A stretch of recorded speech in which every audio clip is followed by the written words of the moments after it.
Hello friends, मैं अंकित Jaiswal cracking study में आपका स्वागत करता हूं। आज जो हम एक अरिथमेटिक सीरीज हम जो चल रही है उसमें एज का एक क्वेश्चन लाया हूं, जो कि काफ़ी दिखने में काफ़ी बड़ा है बट काफ़ी इजी है। जब हम इन क्वेश्चंस को पढ़ते हैं तो हमें काफ़ी इजी लगता है वो।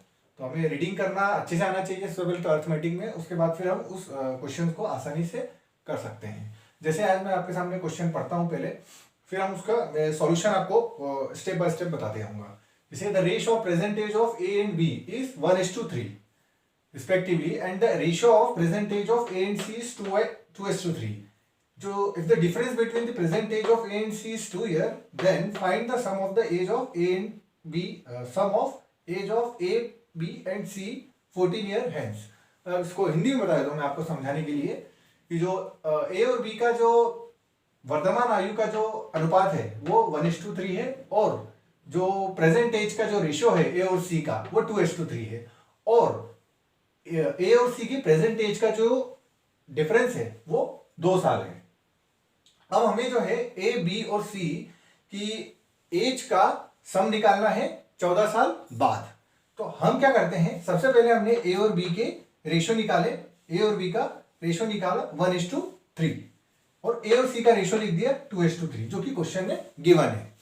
अब उसके बाद हमने देखा कि यहाँ पर ए और बी है और ए और सी है, तो अब हमें यहाँ ए की वैल्यू 2:3, ए और सी की जो रेशियो दिख रही है वो 2:3 दिख रही है, और यहाँ पर ए और बी की जो रेशियो दिख रही है वो 1:3 दिख रही है। तो हमें इसको ए को 2 बनाना पड़ेगा ताकि हम तभी हमारा जो रेशियो है वो बैलेंस हो पाएगा।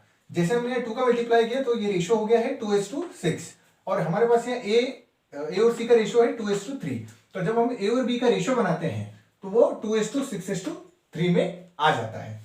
अब हमें क्वेश्चन में क्या कहा है नेक्स्ट, कि ए और बी की जो प्रेजेंट एज है उनका जो डिफरेंस है वो 2 है। तो ए और सी की जो प्रेजेंट एज है उनका जो डिफरेंस है वो 2 है, मतलब c minus A is equal to 2। तो 3x minus 2x is equal to 2। तो x की वैल्यू कितनी आ गई 2। तो अब जो हमारे पास जो है उनकी जो प्रेजेंट एज है उसका जो है वो आंसर आ जाएगा। ठीक है, अभी हम वेरिएबल्स में देख रहे थे, अभी रेशियो में चल रहा था, अब जो है वो डिजिट्स में आ जाएगा। जैसे a plus B plus C 14 year बाद, तो सभी में 14 साल जुड़ जाएंगे।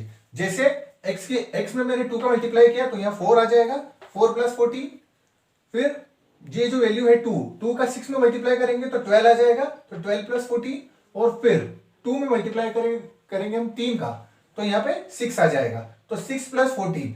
तो जब हम इन सभी को ऐड करेंगे तो इनकी जो 14 साल बाद एज आएगी, इन तीनों ए बी और सी का जो एज का सम आएगा 14 साल बाद वो 64 होगा। तो फ्रेंड्स, इस वीडियो में आपको जो भी कुछ समझ में आया उसको कमेंट बॉक्स में जरूर लिखिए, और इसी तरह की मैं और अरिथमेटिक सीरीज में और डिफरेंट टाइप के टॉपिक्स लेके आऊंगा, जिसमें आपके जो क्वेश्चन है उनके कंफ्यूजन है उन सबको दूर करूंगा। तो जैसे ही आप वीडियो को देखें तो अपने दोस्तों को सब्सक्राइब करने के लिए, शेयर करने के लिए मोटिवेट करें, और खुद भी इस चैनल को लाइक करें, शेयर करें, सब्सक्राइब करें। Thank you.